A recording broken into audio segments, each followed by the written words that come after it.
This podcast is scheduled for one fall, and I'm still not reading any of this other crap you wrote, so just click your buttons and start the show. Hello everyone, and welcome to the show. I am Matt, and across from me, as always, we have Bats. What is this? I'm not a dog. What did you write on here? Speak, Bats. Good boy. I figured that would like actually... I'm not gonna sit. I'm not gonna roll over. That would motivate you to actually come up with something to say for once, instead of just reading whatever I write. I'm not your dog. I know you're not, so come up with your own lines. And we got a good episode for you today, because not only are we going to talk wrestling, we're going to learn a little bit about fashion as well. I got my bow tie out. Joining us today on the Gimmick Table, it is Calvin Couture. How's it going today? It's going pretty well. How are you guys? Pretty good. It's a nice Friday night. It's a little warm here in New York, but we can't complain. The fireworks stopped. Yeah, we had a redo of the fireworks. The local fireworks show went off tonight because it got canceled on Wednesday.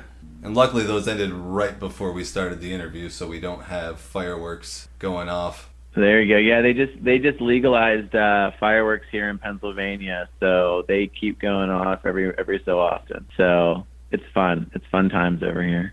And that's the funny thing, is that we used to go to Pennsylvania to buy them. Yeah, that was the only place we could go buy them and bring them back to New York and set them off like once every 10 minutes so the cops didn't know where you were.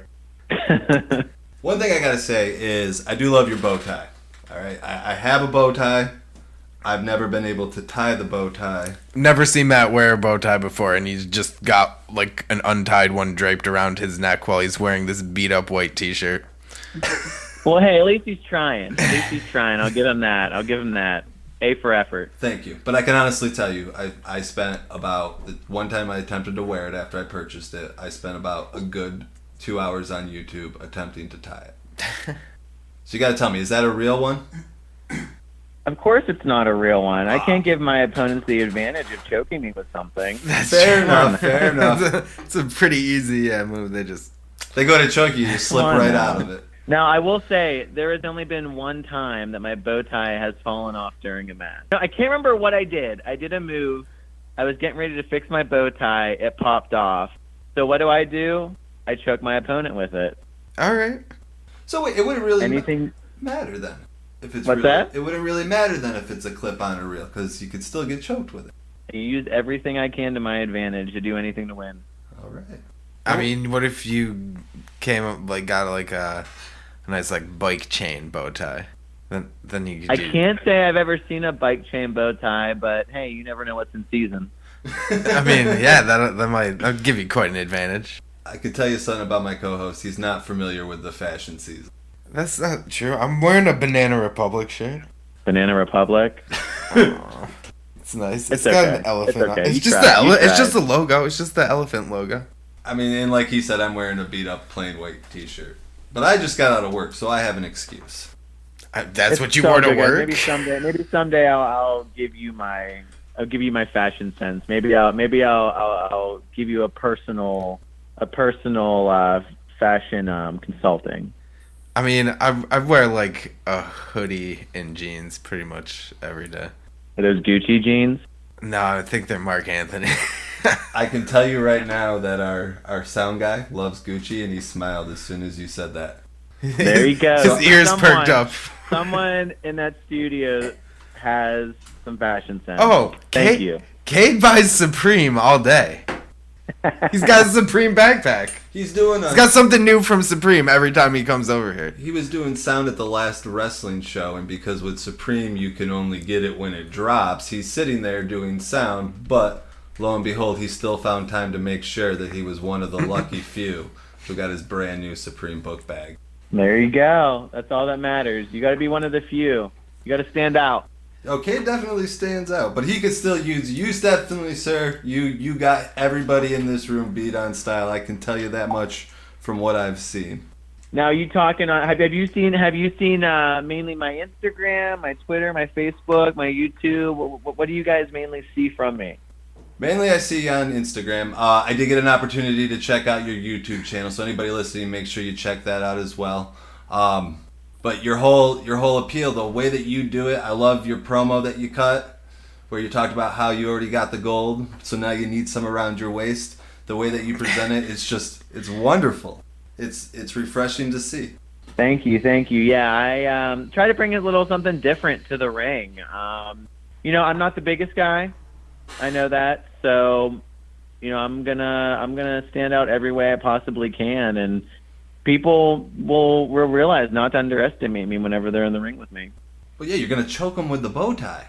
Hey, that was a one-time thing. Let's not get crazy here. All right, but when did it all start? When did you realize that you wanted to be a professional wrestler? Oh, ever since I can remember, to be honest. Probably when I was 3 years old. I always wanted to do that. I was never really into comic books or superheroes or anything like that. It was always wrestling for me. Those were my superheroes. Those were my comic book characters. That was my obsession. I would consistently watch Monday Night Raws and whenever the superstars were on the weekends, and it's just something I always wanted to do. All the other kids in grade school were saying how they wanted to do X and Y and this and that, and I was always wrestling for me. So I guess you could say that it's just one of those things that I always wanted to do, but I guess I just never thought I could do it. And then, one day it kind of just clicked where I was like, if I don't do it now, I'll never do it. I didn't want to wonder what if anymore. So I did it. And you start doing it. How do you go about finding a way to train? So, here I trained here in Pittsburgh, Pennsylvania, at the Iron City Wrestling Academy, which is affiliated with the International Wrestling Cartel. Now, I used to be a fan of IWC probably about 10 or so years ago. I would go to all the events. I actually had a friend that trained at their school, and she trained for about 6 months, and then she realized it just wasn't for her. So I knew of the school. It has a great reputation. I mean, it's brought out guys like DJ Z, Elias, Britt Baker, just different names that have come out of that school, Facade, that have been, always consistently getting places in the area. So it definitely has its name behind it. So really what happened with me is, I just got in touch, and they were starting a training class that week, and I was a late addition, but I never looked back. You get there the first day. What was that first day of training like? Because like you said, you're not the biggest guy. So what was going through your mind? To be honest with you, now, granted, you don't really know what to expect. So, I went to try out, and I did my tryout, and, I was all about it. But the first day of training, it was a little different because I actually tried out. They normally have open tryouts, but since I was late addition, I tried out by myself. So it was my first time meeting my new classmates, really meeting everyone that wasn't there the previous evening. It really, and to be honest with you, it had that tough enough vibe to it, like you were competing with each other to prove who was the best. Except there were no eliminations. You were really just trying to do the best that you could and do it as safe as you could. So that's kind of, it's kind of hard to say, even because it was a little while ago what it felt like, but it was definitely an experience, and it was an experience that really opened your eyes to what the journey was going to be where it started. How long does it take you to go from that first day of training to actually getting to debut in the ring? So I trained from about January, I believe it was January of 2016, and I made my debut in February of 2017. My official debut in February of 2017. I did a few things here and there, some extra spots. I was a ring announcer for a show or two, but my official debut was in February of 2017. So about a year and a month. And that's what we normally hear, is anywhere from about 8 months to a year. How are you feeling confident-wise going into that first match? Obviously, you feel nerves. You really want to impress because this is the start. Your eyes are going to be on you. It's recorded. This is the first look that people have at you, so you really want to impress in all aspects of the game. So there is so much going through your head, but really, once you step out of that curtain, once I stepped out of that curtain, it was on, and that's what it was. Like, you have so many thoughts going through your head, but you're there for a reason, and the reason is to put on that show and do your best to get that victory. And really, when you get down to it, if you have that focus, and everything else comes in place. Let's just say that. Yeah, and I can definitely, from what I've seen of you, it doesn't seem like you have any issue just putting all of yourself out there and giving it 100%. So I could definitely see how once you went out that curtain, even that first time, you kind of felt what you were doing was right. I'd say so, yes. I mean, now granted, I haven't been on the scene that long. However, what I portrayed when I debuted is definitely a little bit differently than what I'm doing now. But everyone evolves, especially in this sport. So I think I'm just continuing to evolve and continuing to be comfortable in front of my own skin and letting everyone know who I really am. And how do you feel that letting more of your own self out has kind of helped get you over, both with fans and getting more bookings? I think in this business, I think that so many people are afraid to do the wrong thing, and they're afraid to experiment, and they're afraid to if something doesn't work, they're afraid, like, well, how am I going to come back from it? And really, wrestling is an art form. And when it comes down to it, if something doesn't work, you try something different the next time. You have to try things different. You have to continually evolve, because if you don't grow, and you don't become a better performer, a better wrestler, a better entertainer. So you really have to not be afraid of thinking outside the box, of doing something a little different. Really, you can't be afraid of showing your ass, to be honest with you, because really that's what this business is about. It's a good way to look at it. I mean, you have to always be willing to kind of be open to trying new things, because if you don't, you're going to just be like everybody else, and you're going to be vanilla, and you're not going to spark people's interest. Of course. And one thing that I never wanted to be generic wrestler number 2. Right, nobody wants to be a basic bitch. I hear that. That's why he's my co-host, ladies and gentlemen. Now, kind of talking about that whole evolution process, one thing that you got to work on is the in-ring abilities. How have you gone to improve your in-ring abilities since you started? Consistently training, going back, keeping up with the basics, continuously learning, going to different seminars, going to different places, learning from different people, asking opinions, not only from veterans in the game, but just anyone that you can get an opinion on, because really everyone has a different feeling about anything. What's someone's cup of tea isn't someone else's. Someone can like death matches, whereas somebody can be a fan of technical matches. It's like I said before, it's really an art form. So you really have to study different styles and really see what works for you and really try to perfect that. I think some performers now, or some wrestlers, they don't necessarily perfect some of the basics in what they do. They just try to do all these things, do it once, think they have it, and then that's kind of it. And I think it's great to try new things and get yourself out there, but if you don't have your basic set down and you don't perfect that basic knowledge, it really can hurt you in the long run. Definitely. And kind of speaking of the getting opinions from the veterans, who are some of the people that you've kind of leaned on and gotten advice from to help you grow? So people that have really helped me along the way, a few people that I can think of, my trainer, Chris LaRusso, the heir apparent, Andrew Pallas, Dylan Bostic. Those are a few guys, mainly in the Pittsburgh area, that have really, really helped me out and really have kind of gotten me to where I want to be, and have really been huge supporters of what I've been doing.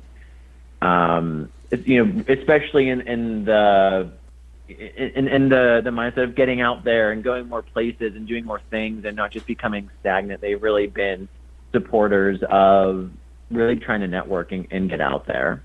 And that's important. I mean, and we're fortunate in this day and age, and we kind of talk about it all the time, that in this day and age, you have the ability with social media, the internet, and everything out there to really put yourself in front of a vast audience, and you get yourself networked to more promotions. Opposed to if you look 20 years ago, even 10 years ago, how it was and how you had to work to get booked. Definitely.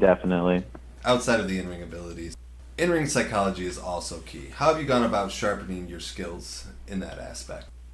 Really, in-ring psychology for me is just studying, watching everything you can, studying tape. A lot of my recent studies have been, a lot of stuff from early 90s, some from the late 80s. Lately, I've been watching a lot of Rick Martel. I've been watching some Dean Malenko. I really take a lot from those guys who weren't afraid to be something different at the time. Dean Malenko's a smaller guy, so I like to watch how he moved. Rick Martel did a fabulous job of really showing his ass, to be honest with you, and really getting the crowd to hate him. And it's really, with that psychology, I think not only do you have to study, but you only get better at it with the more that you are in front of a crowd and the more that you are working with different people and learning from those who have been in the business longer to try to teach you the way in regards to that. And as you're putting this all together, the in-ring abilities, working on the in-ring psychology, out of all that you've had to do, what has kind of been the most challenging thing for you? Ooh, the most challenging thing for me, probably not getting stagnant and not getting comfortable, has been probably one of the most challenging things for me. Because being so new and young in the business, really being able to step out of my comfort zone is probably the thing that is most challenging. Because where I originally saw myself as a performer and as a character and where it is now has kind of greatly changed, but it's all been for the better. So it's not being afraid to step out of the comfort zone to make yourself better, even if in the short term you don't realize it, and in the longer term it really helps. So it's just trusting the process, really trusting the process. And what helped you get to that point to where you were able to trust the process? Really just being comfortable accepting ideas, accepting criticism. Really, if people are giving you something to work with, try it. If somebody says, oh, you should try this or you should try that, why not? Try it. If it works, it works. If it doesn't, it doesn't. With wrestling, like I said before, everything's an art. Some people like what you do, some people don't. So why not try something different and see if it sticks? Because realistically, that's what it is. If something sticks, great. If not, you just keep rolling with it and then keep trying new things and keep evolving, because the only thing constant is change. Definitely. No, I mean, the one thing you can say about wrestling fans, I mean, there's been a lot of guys who probably have had, failed gimmicks, but they come back and they come to be some of the most loved wrestlers of all time. So, I mean, you just got to keep grinding away until you find what works. Definitely. Life's all about that grind. And, if you're willing to try new things, it's also going to open up opportunities and doors for you. People are going to see, you're willing to take chances on yourself and make yourself better. And in turn, that's going to make whoever you're working for a better promotion. Definitely. And especially anymore, it's showing what makes you different, and not so much why, or more so, let me say this, more so a promotion not really realizing why they needed you until they saw you. Right. That makes perfect sense. Yeah, definitely. You want to give them a reason why it's not that you need the promotion, but they need you at the end of the day. And that's kind of how you got to play it off. That and not even knowing that they needed you, to be honest. So like if a promoter sees me in a match a state away, like, oh, I didn't know I needed him until I saw him. Maybe he didn't even have an idea for me to come in and work one of their guys and be someone that could be a regular entertainer for them. But you never know who's watching. Let's just say that. Exactly. So with all that said, how do you make yourself stick out and get over, both with the promotion and the fan? That's a good question, actually. I really just try to stick out. I mean, I'm not afraid of wearing things that draw attention to me. I have many of nicknames for myself. One that I've given myself lately is the Chic of Sequins. Not afraid to throw in a sequin jacket, a sequin bow tie, and get out there. You never know if I'm going to have sequins on, if I'm going to have furs on, if I'm going to have leopard print or zebra print. You never know what I'm going to have on, but I'll guarantee that it does stick out and that you will remember what I wear. And, I try to even look different in my gear.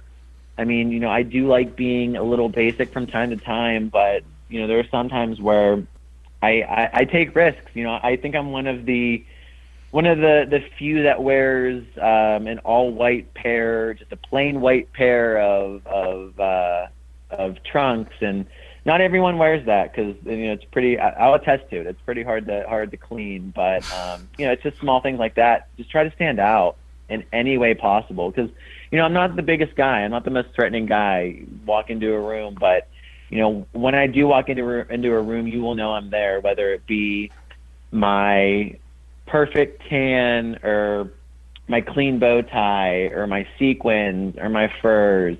People will remember Calvin Couture. All right, so you get them to remember you. You walk in, you make the scene.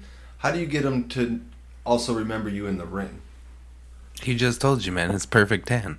That's all. That's all it needs. How I get them to remember me in the ring, what I like to do is I like to be very tactical with my movements. I am a smaller guy, so I think everyone expects me to fly around, but I don't always do that because I'm not going to give them what they're expecting. What I'm going to give them is really control. I control what I do in the ring. I control my opponent.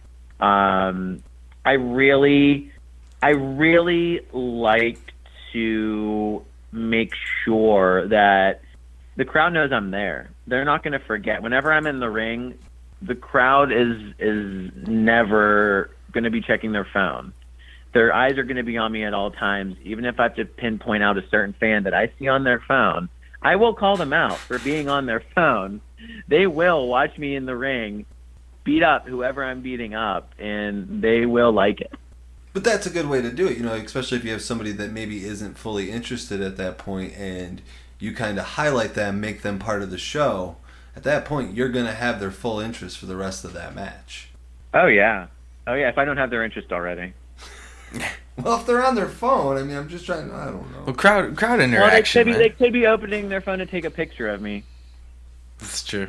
Or they're really clever and they know that if they act like they're on their phone, they'll come and talk to them. They can only be so lucky. That's next level obsession right there. Now, outside of, obviously getting over with the fans, how do you go about expanding your reach, getting into new promotions, and getting your name out there in front of people who maybe have never heard of you? Wrestling's all about network. It's all about not being afraid to go to different seminars and drive hours on hours to get to new places, to get to new opportunities. A lot of opportunities that I had have really just been going on car rides with other guys that maybe have had a booking and I don't. Just running in the car, and because you really never know what's going to happen or what's going to come up. There have been plenty of times that I have met some great people, and sometimes stuff doesn't always come from it, but sometimes you might be on a show that you never thought you would be a part of, and that could lead to even more shows. And, that's happened to me in the past where, kind of like I said before, promoters didn't know they needed me until they saw me, fully out there in front of the crowd. So really, it's just continuously networking, not being afraid to step out of the comfort zone and go to places that you never thought you'd go to, and really just being flexible to what a promoter needs, being able to do, what they need you to do, and just getting that experience of being in front of new crowds. I think that really is what opens you up, because I've even had some fans see me in certain promotions, and then I ended up in other promotions because these fans had ideas and they wanted to see me elsewhere, and they wanted me to go here and there, and it really just networking. Really networking, going places, and like I said before, stepping out of that comfort zone, because I think that's really what hurts people, is they get too comfortable in the areas that they're in and they don't want to expand, and then they wonder, what could they have done? Yeah, it's a good way to look at it, because if you're not out there, you're going to miss something, and if you miss it, it's just something that you're going to regret. Definitely, yeah, and that's the thing. You can't be in this business and be afraid of change and being afraid to move forward. You really have to just go for it. And kind of speaking of the opportunities that you had, what have been some of the most memorable opportunities you've had so far?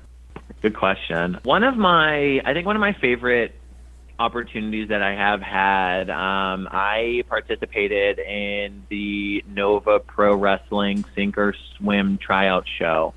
It was back in March in Annandale, Virginia. And it was a really cool experience because it was numerous wrestlers trying to vie for a spot on the Nova Pro roster. And, there is a lot of buzz with Nova Pro right now. So, it was one of those opportunities where, I got to wrestle someone that I never thought I'd wrestle, someone that was from a completely different area, a completely different school of thought. And it really teaches you just, you never know what opportunity can lie ahead. So you really have to make the most of it and really show what you're all about and what you're worth. It's a good way to look at it. And kind of, speaking of that, we've talked to people before, and the one thing that they kind of reflect on is the fact that one of the best ways that they are able to expand and grow their style and bring in varieties of style into their own game is by working with new people, working from people from different areas, even if it's, within the United States or getting to go on an international level. Oh, yeah, definitely. For me personally, I've wrestled anyone from a 95-pound woman all the way up to a 400-pound guy in the ring. Like, it's just about being, not being afraid to change it up and not take yourself too seriously either. Yeah, definitely. And I know there's a lot of people out there, you mentioned the intergender match. There's a lot of wrestling fans out there who hate it.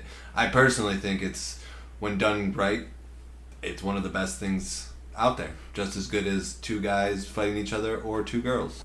Oh yeah, one of my favorite intergender matches. It was actually in a promotion in West Virginia. I'm not sure if you guys are familiar, but I got to wrestle the Bloody Adorable Jinx, and that was actually a fun match because we actually trained together. So it was fun that we got to kind of go out there and beat the crap out of each other. A little reunion. A little reunion, if you will. And what's that like, kind of seeing the people that you started your training with and watching them grow as well, and, kind of getting opportunities like you have, and just seeing everybody going from, where you were one day probably in training talking about, getting out there one day, getting in the ring, and now seeing where you've all kind of landed so far on your journeys? Well, I'm really lucky. The people that I trained with, we really stay in touch, and we're all really close. We used to call ourselves the land of misfit toys whenever we were training, because we were all different shapes, sizes, came from different backgrounds. No, it's great. It really is great. And I still work with a lot of my fellow trainees. My one of my main tag team partners, Katie Arquette, she trained with me. We all kind of work in a lot of the same places. So we consistently travel together. We really still look out for one another. So it's definitely one of those things where, you're closest to those people that you broke into the business with, and that really stays true. That's at least it stayed true for me so far. And that's got to be key. I got to think, to have that family type, atmosphere, that support system, especially with something like wrestling, where it's challenging, it's difficult, it's not easy, not everybody can do it. How do you though continuously get up and do it every weekend? How do I not get up and do it every weekend? All right, fair enough. The real question. It's one of those things where it's hard to explain really what it's like to be in front of a live crowd. There's no rush like it. You really can't explain it unless you do it, unless you're in front of a crowd. It really is like you catch a bug. And, there are so many people that walk away from the business sometimes, but they always come back. And there's a reason for that. Wrestling is very contagious. Being in front of a crowd is contagious. Entertaining is contagious. And really, for me, what drives me to go be different places every weekend is getting better, getting more exposure, and continuing to prove why I belong on these cards and in these matches, and proving to everyone why I am one of the next big things in the Pittsburgh area. And you got to have that mentality. It's very important that you believe in yourself and you have that confidence. And I know that you said earlier that you're still very young in the business, but have you kind of had any moments where it's clicked that you really are a professional wrestler and you are on a path to do big things?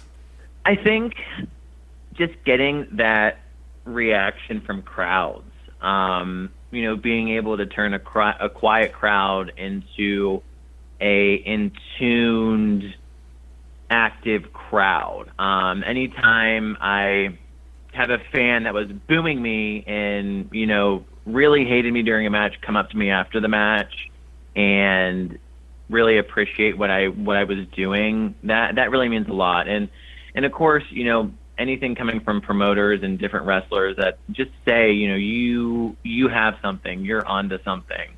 I've had that told to me a few times, and really every time it makes me feel like I'm doing something right and something different.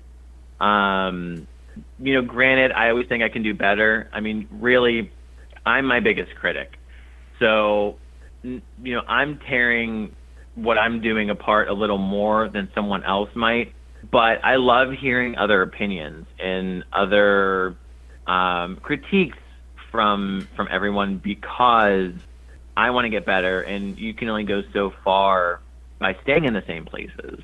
So, it kind of comes back around where, you constantly have to keep going places. And what's really getting me to that mindset of, I am doing the right thing is getting calls from new places, getting return calls from places that I've been, and really getting that interest that people want Calvin on their show. And that's got to make it all worth it, especially I would say with the fans too, that they come up to you afterwards, they appreciate what you're doing, and they want you back. I mean, if it wasn't for the fans, creating that experience, you'd be wrestling in front of an empty Legion Hall. Right, like that fame, man. Everybody says it. It is a drug. It's like an intangible drug. You just want it. Oh yeah, and you can't. It's like an itch that you can't scratch. To be honest with you, like it won't go away. It won't go away at all. I had a little bit of a break recently. I didn't wrestle for about 3 or 4 weeks, and by the time that 4 weeks was up, I was ready to get in the ring and take my aggression out on my opponent. And then you gave him fashion tips after the show, I hope. Oh, I give him fashion tips before, after, during, of course. During the match? I mean, are you trying to egg him on? Well, when I'm beating the crap out of them, I'm telling them why their hair looks bad, or why they shouldn't be wearing what they're wearing. Come on.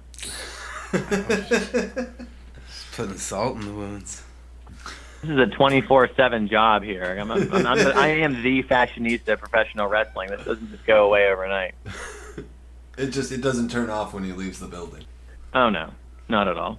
Kind of looking at what some of your goals are coming up. What do you kind of have planned out for the rest of this year, goal-wise? What are you hoping to achieve?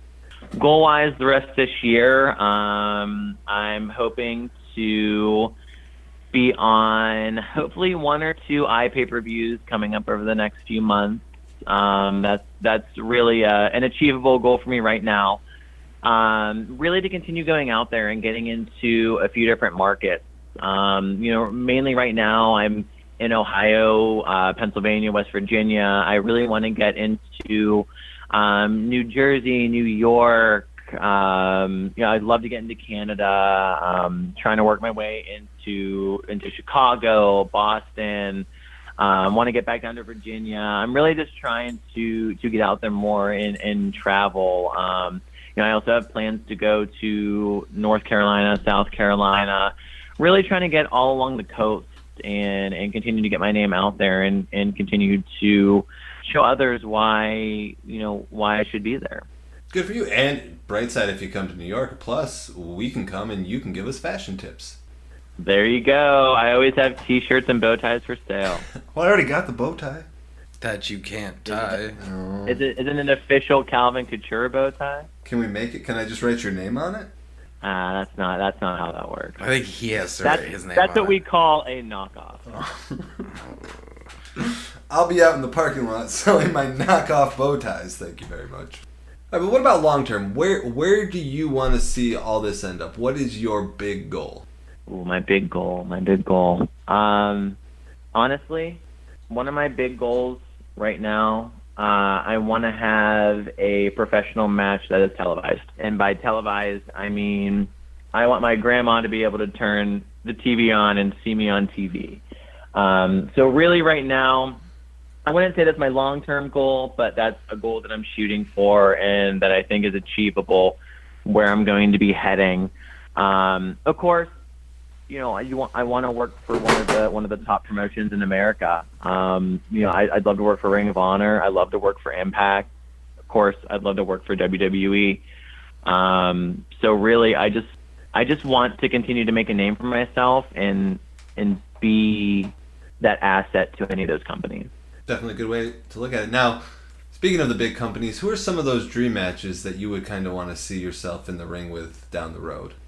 Dream matches? Oh, that's a good question. You know what? I think Calvin Couture versus the Velveteen Dream is a dream match in itself, to be honest with you. I think it'd be great to wrestle him.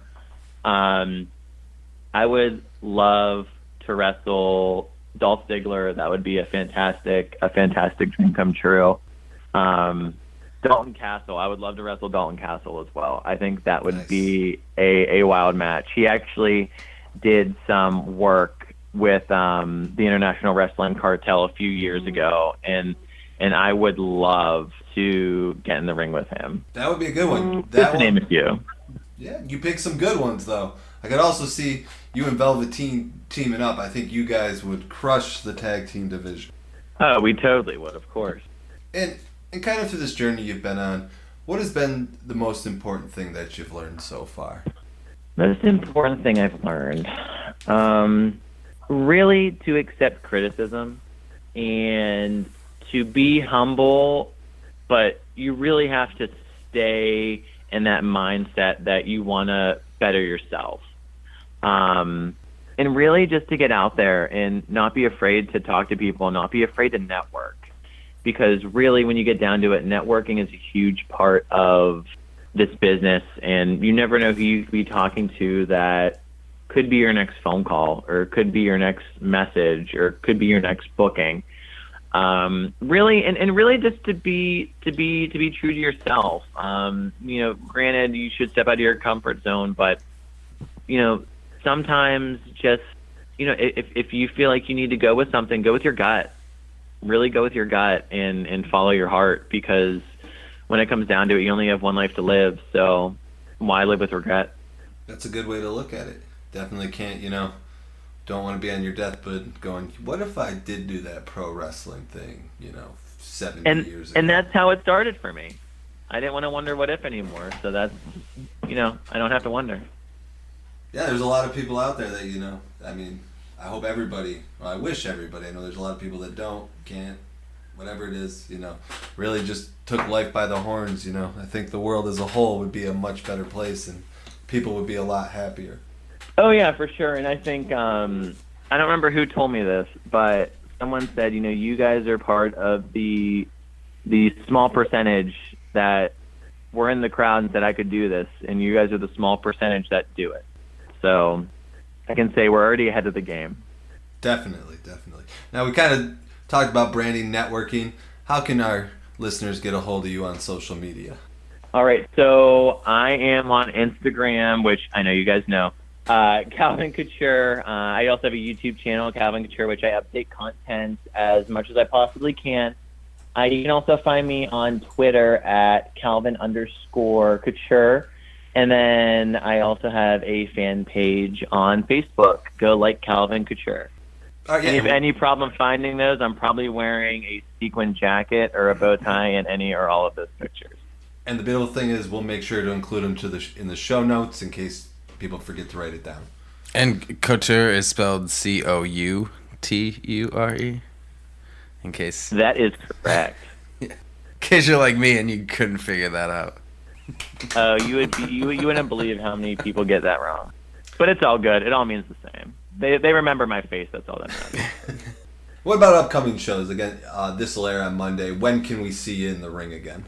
Ooh, when can you see me in the ring? What do I have coming up? The International Wrestling Cartel is having a show in Elizabeth, PA, coming up on July 14th. I'm going to be at Eclipse Wrestling on July 21st in Altoona, PA. August 4th, I am going to be at Rise Wrestling in Lamont Furnace, PA. August 5th, I'm going to be at Black Diamond Wrestling in Benwood, West Virginia. I'm trying to think what else. July 22nd, I am going to be at a benefit show, Dropkick Diabetes 4 in Salem, Ohio.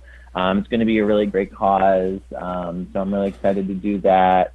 And then, I constantly update my schedule on all my social media, so that's for the next few weeks, but I do have some other stuff coming up in late August and in September as well.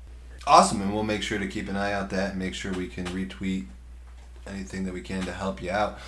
That'd be great. That would be awesome. I really would appreciate that. And come see the Couture culture for yourselves, or if there's anywhere that you want to see me, let your local wrestling promotions know, because Calvin will bring his fashion sense wherever he is called. Binghamton needs it. Just don't Google Binghamton, New York. You don't want to know. Hey, everyone needs a fashion sense. Well, there might be no hope for Binghamton. Yeah, we might be beyond. So they haven't met me yet. They haven't met me yet. Now this is the fun.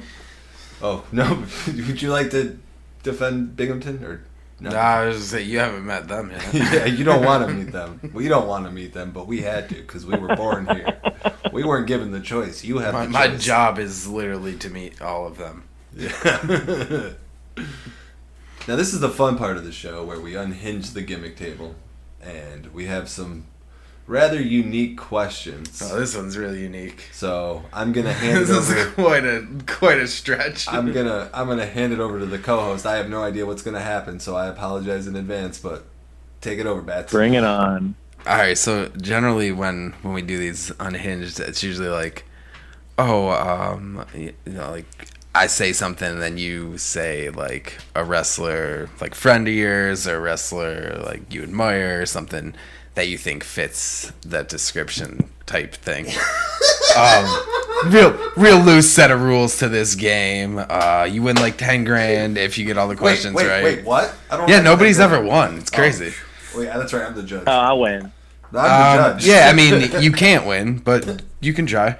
And tonight's lineup, I'm gonna do some name brand clothing, and you're gonna say which wrestler you think represents that brand. So, like, if I were to say, like, North Face, you would give me a basic bitch wrestler. Oh, boy. Oh, that's a good one. Okay, I got it. I would say, wait, am I answering? Yeah, sure. We'll kick it off with that. North Face. I'm going to go with the tag team of the Fraternity. All right. So, we'll go with a little more upscale elegance. Who is the Coco Chanel? You don't know that Coco Chanel gifted me the logo of Coco Chanel? That's his logo. Really? Oh, that's like legit yours? That's my logo. Come on, you don't do your research. I didn't know you're allowed. You didn't steal it. Like that's like given to you. I'm the research guy, and I knew that. So there was there was research done, and let me just tell you, I turned to my girlfriend and I go, I'm pretty sure that's some fashion designer's logo that I've seen somewhere. No, I saw. I didn't know you. Couture now doesn't stand for Coco Chanel. Yeah, I didn't know that you officially got it. Did you fight her in a death match for that? No, it was given to me. She wanted me to have it. That's pretty sweet. All right, so who's the most athletic one? Who's the Nike? The Nike. Oh, that's a good one. The Nike. This is going to sound really weird, but whenever I think of Nike and wrestling, I think I'm going to go old school on this one. And I don't know if you guys remember this, but for some reason, I think Nike, I think of Beulah McGillicuddy. Oh, my God. And do you know why I'm thinking Beulah McGillicuddy? Why? Because whenever she wrestled Bill Alfonso in that bloodbath, she was wearing Nike logo gear whenever she was in that match. She was wearing a Nike sports bra. Swoosh. You just get Jeff Goldblum that. Yeah, that was a good one. That's what I think of. Oh, I'm unconventional. You should have known this whenever you had me on the show. Well, all right. Speaking of like having win your $10,000, Matt. Yeah, we'll see. So speaking of like getting logos all over, who loves to just plaster their logo all over like Louis Vuitton?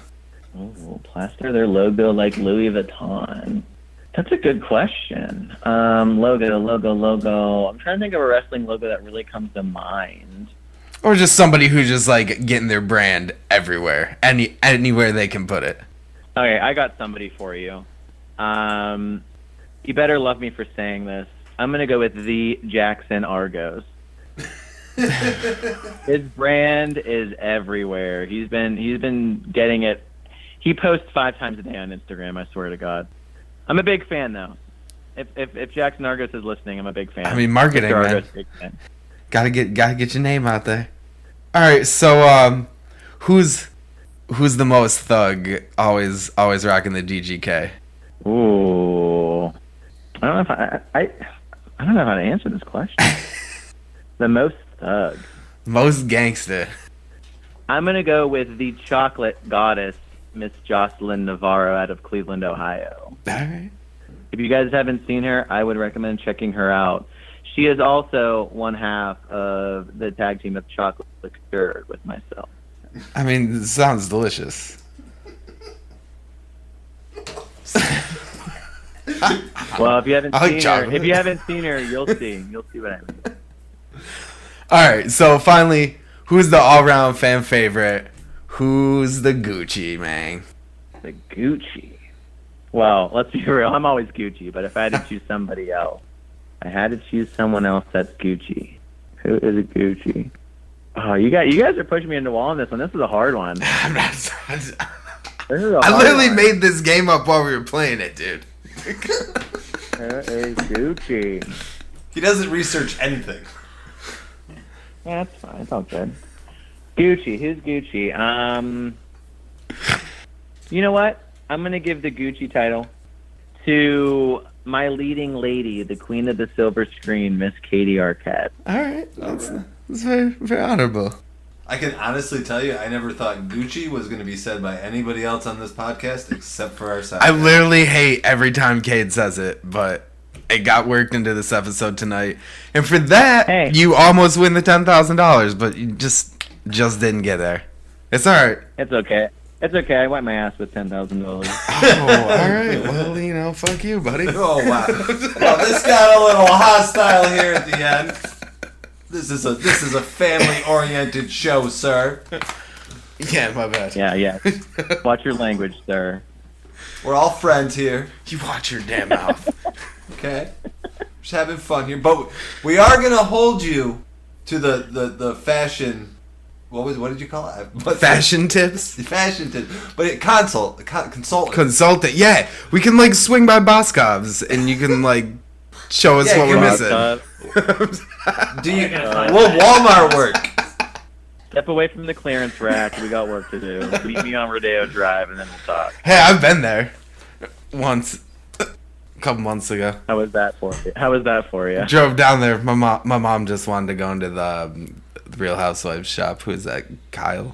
Is that who owns it? Well, your mom sounds like she knows what's up. Yeah, she got a shirt that was this $700 t-shirt. Yeah, I thought his mom was cool until she stopped following us on Twitter. Well... Oh, Mom! That's not cool. She still follows me. I think it's just because we tweeted so much and she probably didn't know how to turn off notifications. No, I'm pretty sure that's exactly what it was. Well, maybe she'll follow you guys again when she finds out that I was on the show. She better. She does listen to the episodes, I guess. Oh, so God. That's nice. For me. What a mom. Yeah. They called me, they were taking a road trip one day. They called me Andrew, how many of these episodes are? I was like, what are you talking about? Oh, we listened to the one on Facebook. Oh my God. Well, there you go. And that's our one listener every week. Bats' mom. The one download. One download a week. Well, maybe that'll change now for you guys. Yeah, no, get a little bump here. I can honestly say, though, if we only got one download after a year, I would have quit. Yeah, I guess we get enough that he still makes me come and do these. So. Well, there you go. That's all that matters. Well, you guys live next door to each other, right? Yeah. It's not that far. You guys will be fine. We'll make it. I don't know, man. It's summer now. That bat is outside swooping in between the houses. It's 3-foot wingspan on this guy. He's huge. Is it like Mothman? He's like the vampire bats from Indiana Jones, Temple of Doom. You could hunt them and eat those. Or you could just go out the front door and then walk to my front door. My front door is always bolted shut, so I have to go in through the back. You could unlock your front door. I don't trust that. That bolt needs to be shut. I'm not leaving Lacey in there by herself. You could have her bolt it when you leave and then knock on the door with a secret she's asleep. Oh, whatever. Tell her to stay up late. Just make sure the bat doesn't get in the house, or we might have a black sheep moment. Oh man, that happened one time. That was not fun. No, I have the best story for that. I had just gotten my teeth pulled, and I used to leave the window. My whole room was the attic, and I would leave the windows open so I could smoke cigarettes, and my mom wouldn't smell them. And I was sitting in my bed eating Jell-O, and I see this thing flying back and forth, and of course, I am on painkillers, and I don't believe that there's something flying, and then I realize there's something flying. So I put my head under the covers for about a good 15 minutes before I slowly just slid off the side of the bed and army crawled downstairs to my mom's room, and I'm just like, Mom. She's like, what, man? I was like, there's a bat in my room. She's like, you're high. I'm like, no, there's really a bat in my room. After 5 minutes, she just convinces me that I'm imagining it, and I go back upstairs, and then she just starts screaming, there's a bat in the house. Oh my God, there's a bat in the house. And I came running downstairs. I'm like, I told you. You should have just been like, Mom, you're high. If she just would have listened to you, it would have been okay. And then she tried to make me catch a bat while I was all screwed up. My face looked like a chipmunk. And I'm sitting there with a broom trying to hit a bat. How'd that work out for you? I think the bat won. It probably still lives in my house. Or I just closed the door and let the cats have it. It got into a closet, and you shut the door, and nobody ever used that closet again. Yeah, we're pretty sure the bat's dead. R.I.P. bat.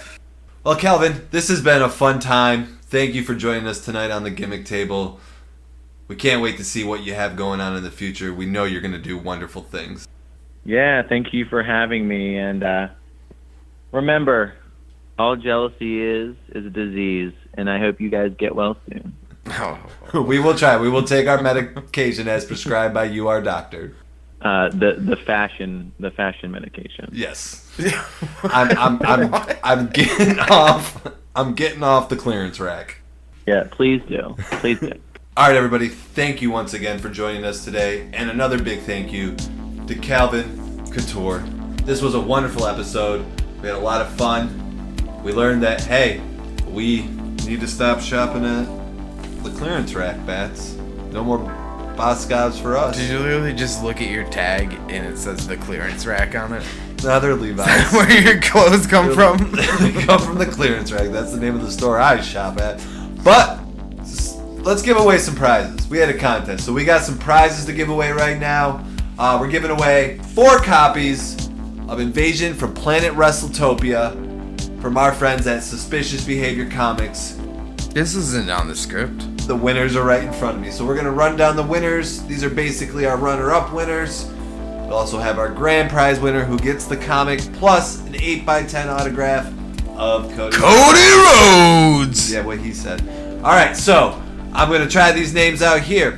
We will also make sure to tweet this out later in the day, probably during Raw, so you guys know how to contact us to get your prizes. So can I get a drum roll, please? Our first runner-up is Vincent Treyes. Congratulations. Our next runner-up is Mark Holland. And next, ooh, we got a different drum. Our next runner-up is Alyssa Sober. And last runner-up is John Price. And now it's time for our grand prize winner, who, yes, they get the comic and the autograph. That is longtime listener Daryl W. Perry. Daryl, you are the champion, my friend. You know, when I saw his name, I almost canceled the whole contest. Fighting till I the almost canceled the whole thing. Pow, pow, pow. You are the champion. You are the And if you're still listening after that horrible rendition of Queen. All right. Of the world. Okay, great. And as always, if you're still listening, we appreciate all your support, even though if that rendition of Queen just lost it. The show is not possible without you. They love me. Okay, keep telling yourself that. Make sure you help expand our reach by subscribing on iTunes, GooglePlay, Stitcher, YouTube, iHeartRadio, or wherever you get your podcasting fix from. And if you'd like to support the show just a little bit more, you can join our Patreon for as low as $1 a month, and you're going to receive early access to all interviews before they're released to the entire world on Monday. Worldwide, Mr. Worldwide. And you can even talk to us more. We're on social media everywhere. We got Twitter, where you can find us. Tweet us up at Gimmick_Table. We're also on Facebook and Instagram. Just search the Gimmick Table Wrestling Podcast. And I don't think Calvin would be happy with what I'm doing with my bow tie. But your bandana bow tie right now? It makes a really badass headband. No, it doesn't. Pretty fucking. It looks pretty fucking stupid. And my real friends in the podcasting world. Not these guys that sit in the studio with me. Got to show champagne for my real friends. Real pain for my sham friends. Why don't you give us a rundown of all our PWO boys? Oh, well, today we got the Broadcast Podcast. Yeah, you know them. And they're from Australia. Yeah, they're real good. We got Boy Meets World. They're pretty good, too. I like them. There's like Corey Matthews, Sean Hunter. And then Raw is Boy. Raw is not bore. Raw is great. Oh. And you're done. No, WNA podcast. They're good too. And don't forget about the big one, Richie Wrestling. Yeah, guys. Richie. So make sure you check them out and don't miss out on all their great content. You're definitely gonna love it. It's great. Sorry, his Russian accent just took all my motivation out of it. I mean, that was like Russian and French Yeah. and German. Yeah, a little bit of everything. You just blend it all together. Well, that's it, folks. These outros make no more sense, so we're just gonna call it a day. Thank you once again for listening. Have a good week and be safe. See ya.